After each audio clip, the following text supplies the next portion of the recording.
Good afternoon, and it's my great pleasure on behalf of the UN Working Group on Business and Human Rights to join you today. I must start by expressing my sincere gratitude to the organizers, the Committee for Justice, for inviting me to this important session held in the context of the Addis Ababa Roadmap. I think the focus on civic space in Tunisia is particularly timely. Across the world, civil society actors are facing mounting restrictions, surveillance, criminalization, intimidation. Access to international and regional mechanism is not always guaranteed, and the risks associated with engagement are indeed very real. And I must briefly recall that the Addis Ababa Roadmap has been the key framework guiding cooperation between the special procedures of the UN human rights system and those at the African Commission on Human and People's Rights since 2012. I've been privileged to serve as an expert on both the African Commission Special Procedures Mechanism and that of the UN. And over time, the cooperation within the Addis Ababa Roadmap has withstood the test of time, including changes in mandate holders and commissioners. And this durability in this cooperation attests to its strength and the commitment of those involved and to its continued relevance. I see Clement here, who has been very actively involved in this cooperation. Since its adoption, a number of important activities have taken place under the aegis of the Addis Ababa Roadmap, which include joint statements, press releases, thematic collaborations through events, coordinated engagement where both systems are represented. And a particular milestone, which is significant, was the 2023 visit of the UN Working Group on Enforced or Involuntary Disappearances to the AU Human Rights and Legal Organs during the Africa Commission's session in Arusha. And this visit resulted in a report to the Human Rights Council highlighting enforced disappearances on the continent and the role of AU institutions. In summary, the Addis Ababa Roadmap has demonstrated immense value. With no additional financial commitment, it has served as a model of cooperation, even inspiring a similar roadmap with, of course, within the Inter-American Commission on Human Rights in 2018, that's provided a solid foundation for deepening collaboration between regional and international human rights systems. Importantly, the roadmap has been able to thrive because civil society actors have been able to engage safely and freely at both regional and international levels, and their contributions have been a constant driver of joint initiatives.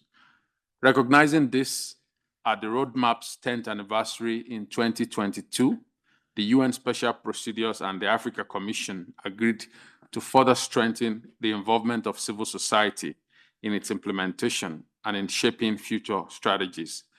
The relationship between the Addis Ababa Roadmap and civil society is therefore deeply interconnected.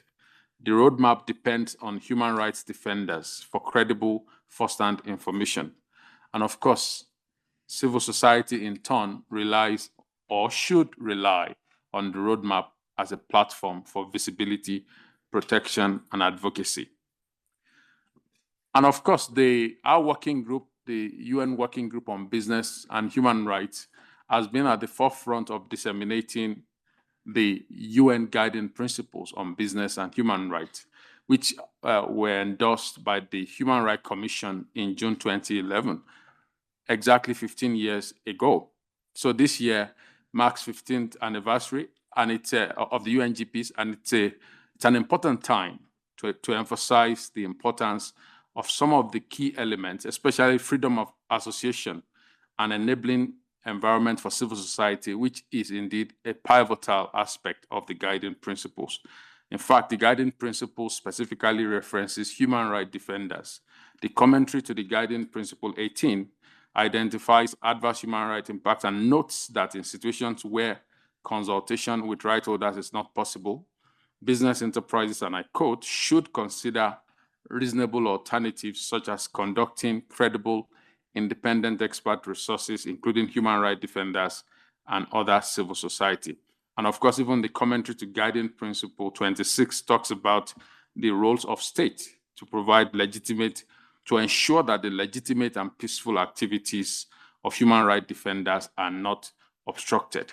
So the civil society actors are crucial to the implementation of the Guiding Principles on business and human rights. The role of civil society organizations in monitoring human rights impact and promoting accountability is crucial. There are serious restrictions on civil space, on stakeholder engagement and public participation, which impact human rights and affect our society and development. States have a responsibility to ensure an enabling environment for independent civil society actors. Our working group takes these issues very seriously, including reprisals against activists working on business-related human rights abuses. Especially during country visits, we emphasize this in our communications, in our public statements, and in our reports. Even in our public fora, such as the Annual Forum on Business and Human Rights, which our working group guides and chairs, we take every opportunity to emphasize the need for self-participation and zero tolerance of intimidation and reprisals. We underline the intention to provide safe spaces within the UN for all participants and everyone involved to actively participate. To round up, I will just highlight 3 of our reports, which you may perhaps find very useful in your work in this regard. In June 2021, our working group presented a report, a guidance on ensuring respect for human rights defenders. And in it, we underlined the need for people to speak freely about human rights risk in every context. I will highlight our second report, which we presented at the second session, which will be presented in fact in the next few hours. I will be presenting our guidance document on the rights of indigenous peoples to free, prior, informed consent. And that document also highlights what FPIC means. And I think civil society actors will find it very useful when, promoting advocacy on the need for FPIC in all aspects of economic development. And thirdly, I would like to highlight our report that we presented to the General Assembly titled Protecting and Respecting the Rights of Lesbian, Gay, Bisexual, Transgender, and Intersex Persons in the Context of Business Activities. I think the report is available, of course, on our website, and I think you would find it very useful because in it we examined practices and policies and key challenges in terms of protecting the rights of LGBTI persons.